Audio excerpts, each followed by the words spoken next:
Hola a todos! Today I want to give you a little tour through todoListo. Just show you around the interface a little bit and show you the main concepts of todoListo. So let's dive in. This is the what you will see when you open todoListo for the first time. So we're in the Footloose version. I see this here because the logo is not filled. That's the only difference actually that you have between those two versions at this point. Yeah, todoListo is a to-do list app, so let's go and add tasks. So what could I add? Maybe I just got an email and want to reply to this later, so let's do this. Obviously I'm recording YouTube video today, so I want to record this, I want to cut it, I also want to upload it. So now you have a few tasks. You see you can have them in a kind of hierarchy. You can indent and outdent, if that's a word, them at will. Of course, when you're done with a task, you can check it. And when you want to get rid of your finished tasks, you can just delete them. But in this case, I undo this because I want to keep it.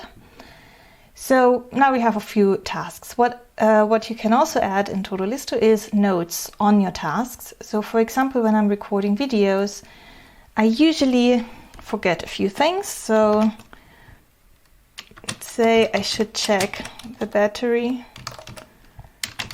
of the camera. I could see whether the card is full, and I should do a sound check. And since I always forget to check the battery, I highlight this. So you have like full editing capabilities here for your notes, and you can add whatever you like. So yeah, let's go. We have now the YouTube videos, and let's go on and maybe add a few more tasks.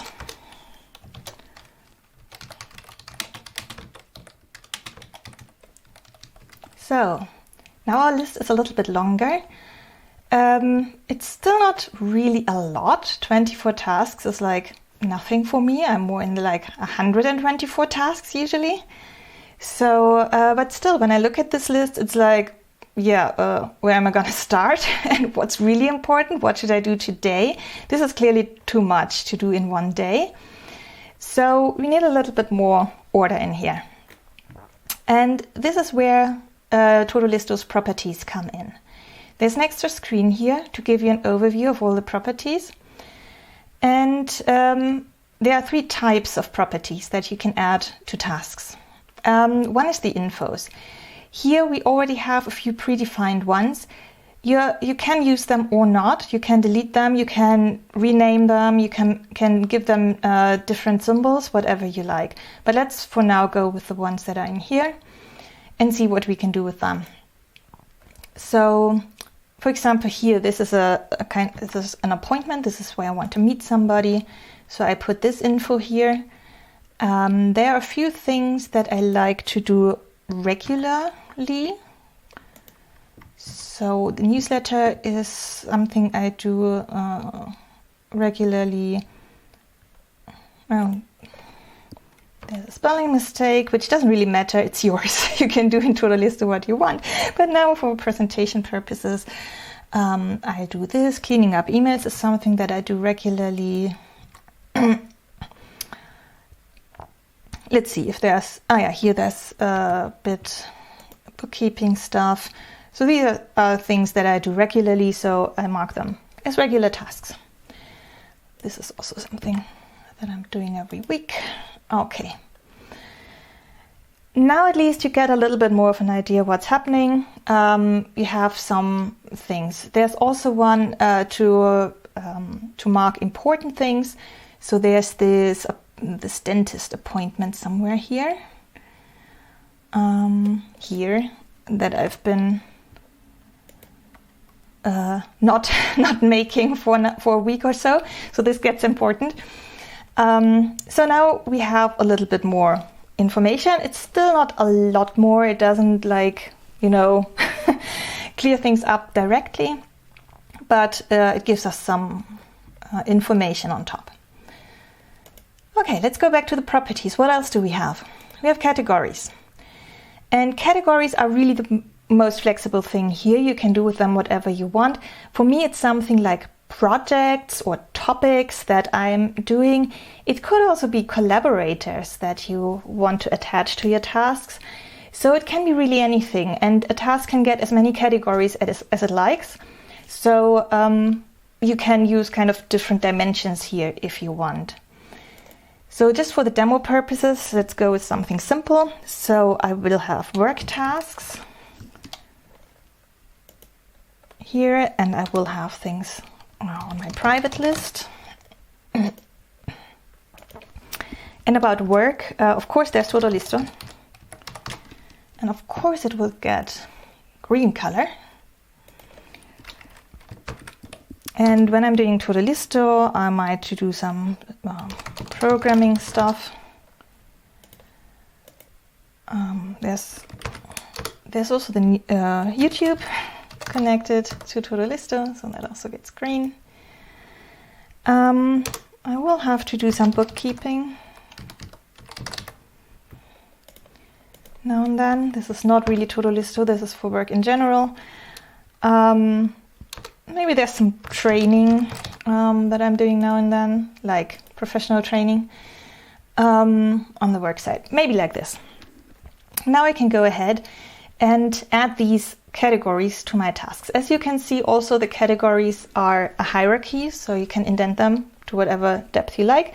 The colors are independent of the hierarchy, so you can give them any color that you like.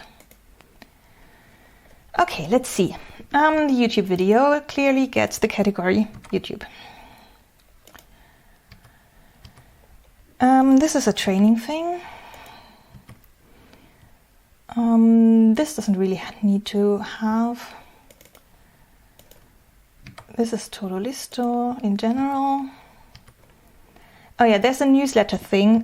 It's just this one task, so it doesn't really have to have its own category, but since there may be other things to do for the newsletter than just writing it, I might want to have a category for that as well. I could, of course, go to the property screen and add that, but since I'm in the process of attaching the categories to the tasks, I might not want to do that. So I just add it here directly. So we have it here, and with drag and drop, I can put it into the todoListo sublist. Okay, so, oh yeah, I forgot, of course, to attach it. Here we go. This is a programming thing. Then this is also a todoListo thing. Then there are quite a few private things coming up.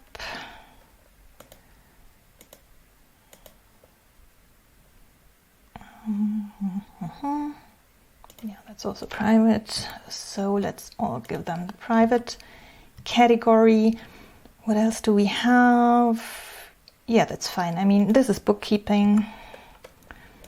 And as you see, not every task needs a category. You can add them whenever you think it's important to have them. So when I just add something quickly, I often do not give them a category, but just at the end of the day when I'm cleaning things up and like, ooh, where do I put them? Then I start to put categories on the tasks. Okay, what did we gain now? It's more colorful, yay. But what you can now do with this, for example, is, so it's not just more colorful. What you see is the things that have the same color, or at least the same category, may somehow relate to each other, and what can I say, need the same mental resources. So for example, when I'm working on todoListo, I don't want to think about bookkeeping. These two, I mean, I just need some time to get into those, to figure out where I stopped. So I try to group things that are related. And to do this a bit more easily, you can sort the tasks by categories, or by anything else, by any of the other properties, of course. But in this case, it's categories. So we get a bit more order in here. So we have a few things here. I did not fully tag all of those, but maybe all this replying things and cleaning emails and A presentation, yeah, these are things that are work related. It's not something specific to todoListo, but it's work related. So maybe let's sort again. Okay. So this already helps me to group things together, but it still doesn't really help me where I'm going to start. So I like to know, what do I have to do today? And for this, we have a third dimension of properties, which is called sections. The main difference actually between categories and sections is that you can have as many categories on a task as you like, but only one section. Because the primary idea of a section is to have attached a date to it. It doesn't have to be a date, you can just name it and that's it. But for me, this is the main purpose of it, to attach a date. So I just do this, I just add today, that's the most important. I just add the following days. Here we go. On the weekend, I don't really have to differentiate between Saturday and Sunday. I will just call it weekend and give it duration. So now we have some timing in there, so I can decide when I want to do the things. So let's go back. And yeah, where do I start? Let's say this one. This is an appointment today, so I should do this today. There's also the YouTube thing. I've started it, so I should finish it today. So here you go.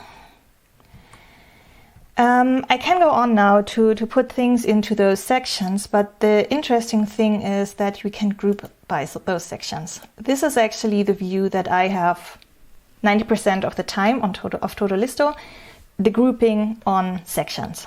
Because here now I see, okay, this is what I have to do today. Let's see what else we can do. So there's this important thing. I'd rather do this today than tomorrow. So let's hope I do this. Then we have lots of private stuff here. So these are things that I'm probably going to do on the weekend, and even if they are work-related books, I'll order them all on the weekend. So I can just drag and drop them here so they all end up in the weekend box, and I can even close it, so weekend is done. Okay, what else do I have to do? So today is kind of full. Let's put things on other days. So these repeated tasks is something that I love to do on Friday. So Friday is bookkeeping, repeated things, stuff that I never find time for. Training is also things that I never find time for. So let's put those on Friday. And now we have these things left. There's this replying, calling back things. They kind of go together. And also the presentation is fine, so I'll do those tomorrow.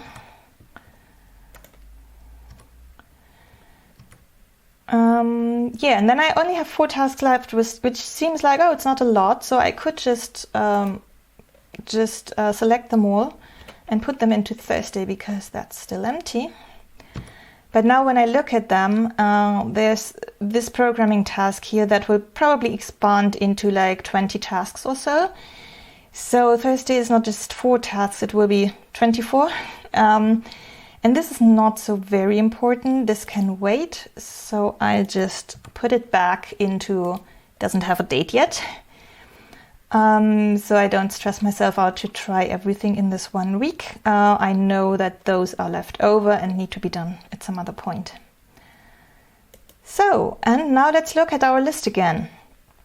We now have it nicely separated into groups. We can close the groups that are not today or that are not relevant right now. And from our 24 tasks, I now see only 6 that I have to do today. And this is for me a lot more relaxing. I know what I do today. I know that every task has its home somewhere, will be done sooner or later. Yeah, and I can plan with it. So I know what's coming up and I can work with this. So this is for me much more, yeah, I can handle it much better. Then, having come so far, okay, now nice, we have a wonderful to-do list. You might say, well, honestly, for 24 tasks, I have to put on all those properties. I have to define the properties. I have to attach them to the task. That's quite a lot of work to handle 24 tasks. I would be fine just to have the timeline maybe. And sure, you can always change this. So maybe you've been in a stressful time and you needed the categories, but then you get back to normal and you're just fine just having time sections. You can, of course, just delete them. Nobody forces you to use them in the first place, and nobody forces you to keep them. So if you decide, well, I don't really need all those categories, you can just go into the properties view. You can just select them and delete them all. And that's it. And then, of course, they will be gone from the tasks. Or alternatively, if you don't want to be that radical, maybe you want to keep your categories, but you don't want to use them right now, or just not all of them, what you can do is maybe just change the grouping into no grouping, and then select all tasks. And then, for example, you might decide not to use those task types here. Maybe the important one is still fine, but you don't need the types. So you detach them from all the tasks that you have on your list, and you can save, and that's it. And then when we group again, by section, it's a bit cleaner and you don't have all these colors around. Of course, if you don't want them. If you want them, add them.